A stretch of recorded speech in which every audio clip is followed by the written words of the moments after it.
सुन ले दुआ, मेरी बिगड़ी बना, मुझे नाम तो गाने दे, मेरी सुन ले दुआ, मेरी बिगड़ी बना, मेरी सुन ले दुआ।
तेरी बने सजदा हम सब करे, कृपा तेरी बने सजदा हम सब करे। मुझे चरणों मेरे है दे दे, मेरी सुन ले दुआ, मेरी बिगड़ी बना, मेरी सुन ले दुआ, मेरी बिगड़ी बना। मुझे नाम तो गा दे दे, मेरी सुन ले दुआ, मेरी बिगड़ी बना। ओ मेरी सुन ले दुआ, मेरी बिगड़ी बना, मेरी सुन ले दुआ, मेरी बिगड़ी बना। तेरे चरणों में आकर स्वामी मैंने तेरा सहारा मांगा। जीवन के लंबे सफर में मैंने तेरा ही गुजारा मांगा। सहारा एक काफी है, मेरे सतगुरु की कृपा का बस। जिज्ञासु भी श्री गुरु महाराज जी के चरणों के अंदर यही तो फरियाद कर रहा,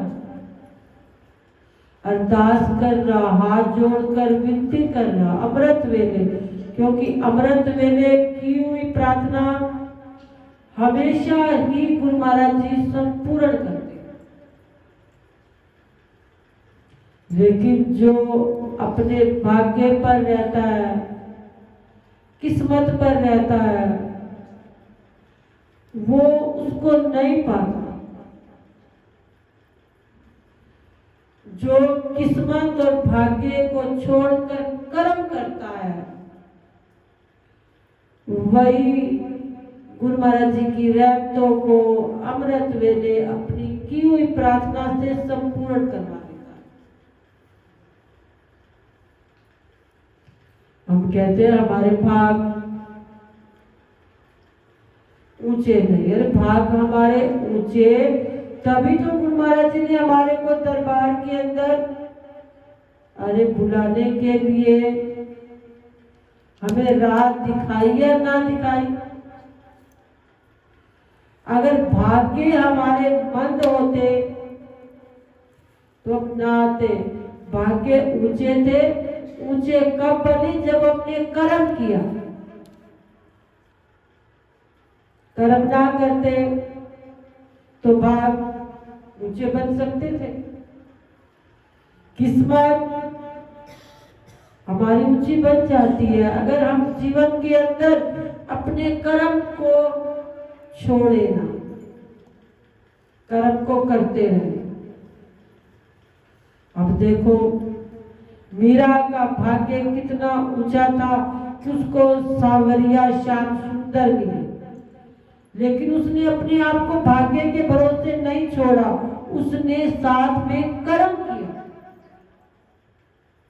कर्म किया तो देखो मीरा के लिए जहर अमृत बना। कर्म ना करती उसके लिए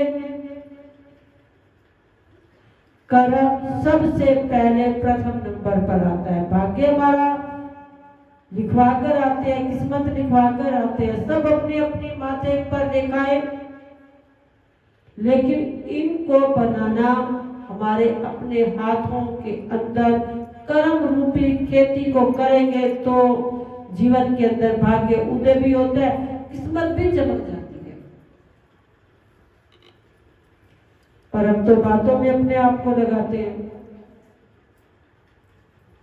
कार्तिक स्नान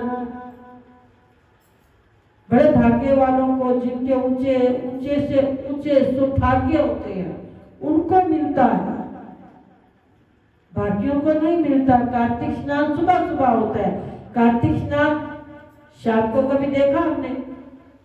कार्तिक स्नान दिन में देखा? कार्तिक स्नान गुरु महाराज जी ने हमारा भाग्य बनाया। भाग्य के बाद हम कर्म करके गुरुदेव के चरणों में आए तो देखो हमारी किस्मत बुलंदियों पर हो जाती है। अगर कर्म ना करते, भाग्य तो गुरु महाराज जी ने हमारे को अपनी नगरी में रहने का दे दिया, ये हमारा भाग्य था, हमारी किस्मत थी। और इस किस्मत भाग्य को बनाना अगर हम चल कर ना आते तो फिर हमारा भाग्य उदय होता। भाग था, किस्मत थी कि हम गुरु महाराज जी के चरणों में रहने के काबिल बने। फिर हमने कर्म किया कि अपने आप को उठाकर दरबार में लेकर आए, तो किस्मत मंजिल पर पहुंच जाती है। तो कार्तिक स्नान भी हमारे को बड़ा लाभ देता है। हम सुबह आते हैं ना, तो गुरु महाराज जी हमारे कई ना कई छिपे हुए खजानों को पूरा दिन हमारे को किसी ना किसी तरीके से हमारे पूरे दिन में हमारे ऊपर लुटाते रहते हैं। हमें समझ नहीं लगता, हम कहते हैं कि मैंने मेहनत की तभी। अरे मेहनत किसने करवाई? पीछे से ताकत आई तो हमने मेहनत की तो उसका पूरा दिन हमने, अरे कार्तिक मास के स्नान का फल पाया। एक बार एक सास थी और एक बहू थी। सास ने अपनी बहू से कहा कि बहू, मैं कार्तिक स्नान करने के लिए गंगा जाती हूँ। बहू ने कहा, माँ जी आप जाते हो तो मुझे भी लेते जाओ। सासू माँ कहने लगी, अभी तू छोटी है, घर परिवार संभाल, मैं तेरे से बड़ी हूं, मैं गंगा स्नान करके आती हूँ। बहू कहने लगी, ठीक है माँ जी आप जाओ। अब सास चली गई, कहां पर? हरिद्वार, गंगा स्नान, पूरा कार्तिक मास नहाने के लिए। हम तो यहां तक चलकर नहीं आते। गुरु का दरबार क्या होता है? हरिद्वार। यहां तक चल के आ जाए ना, ये भी एक गंगा का स्नान। तो उस समय सास चली गई हरिद्वार, पीछे बहू ने क्या किया, गई कुम्हार के पास, उससे कुंडे ले आई। कुंडे जानते हो, जिसमें दही जमाई जाती है, बड़े बड़े कुंडे होते हैं। अब वो 35 कुंडे ले आई। अब वो रोज रात को एक कुंडा भर के रखती, सुबह उठती, स्नान करती और किस प्रकार से उस जल को गंगा अमृत समझकर उस कुंडे को वापस पूरा कर देती। एक दिन स्नान कर रही थी, स्नान करते करते उसकी सास भी स्नान कर रही थी गंगा में। अब सास स्नान कर रही थी, उसके नाक की नथ गिर गई, नाक की नथ गिरी। इधर बहू स्नान कर रही थी तो वो उसके कुंडे में आ गई, क्योंकि बहू ने क्या बनाया था, घर कोई हरिद्वार। अब बहू ने कहा, सास नहाए कुंडे में, बहू नहाए कुंडे में। कि सास तो गंगा में नहा रही और बहू इस छोटे से कुंडे में नहा रही। अब उसने उस नथ को उठाया, पहन लिया। महीना बीता, सास आ गई घर, गंगा स्नान हरिद्वार का करके। आते ही बहू से बोली, बहू तेरे नाक में ये नथ कैसे आई? कहने लगी, माँ जी आप नहाई कुंडे में, मैं नहाई कुंडे में, आपकी गिरी हुई नथ मेरे कुंडे में आ गई। कहने लगी, अच्छा बहू तेरा भी कार्तिक मास हो गया। कहने लगी, अब दिन की इच्छा है, कार्तिक हुआ तो साथ में हम ब्राह्मणों को भोज भी तो करवाएं, क्योंकि जब तक दान पुण्य ना किया जाए तब तक चाहे हम कितने भी कर्म करें, वो संपूर्ण तब होते हैं जब हम उस दान की महत्ता को समझते हैं। अब उसने कहा ब्राह्मणों को भोज होगा तब जाके ये कार्तिक स्नान पूर्ण होगा।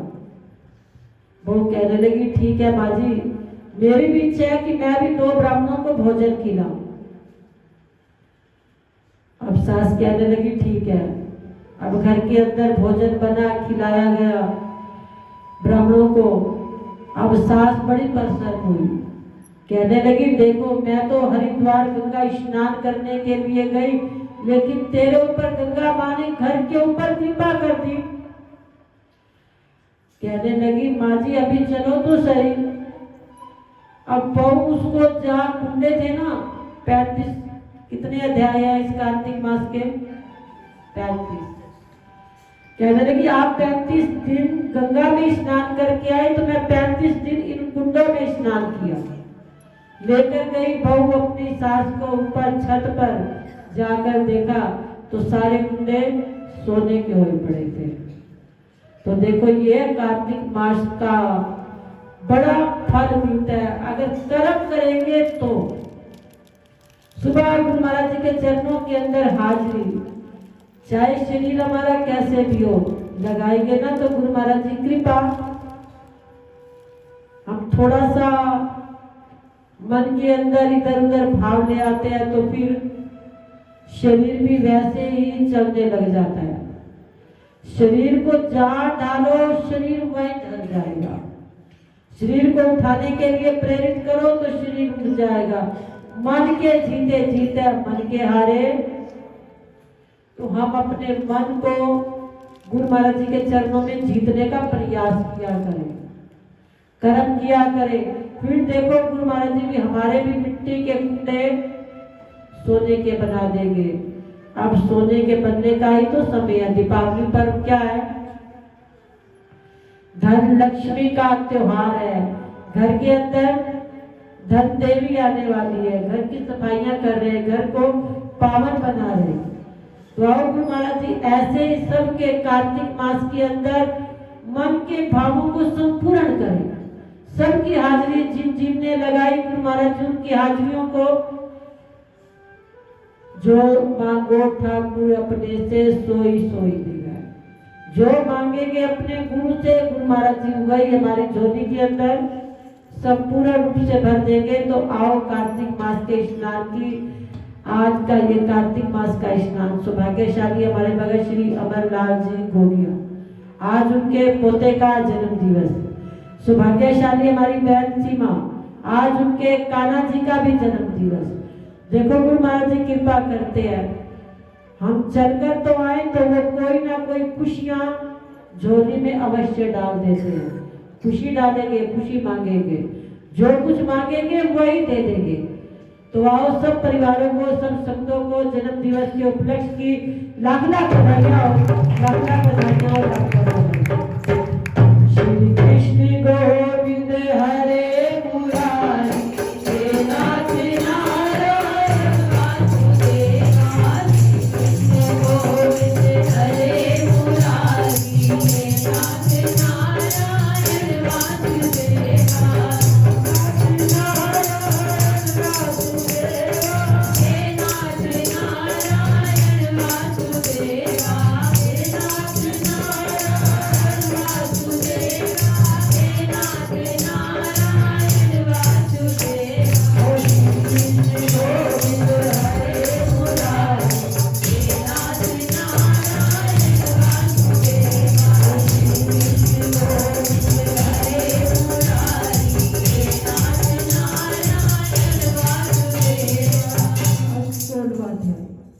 नारद जी कहने लगे हे राजन, अब मैं भगवान के मंदिर में दीपदान मार्जन झाड़ू लगाने का बात तुम्हें सुनाता हूँ, जो किसी समय मुझे ब्रह्मा जी ने बताया।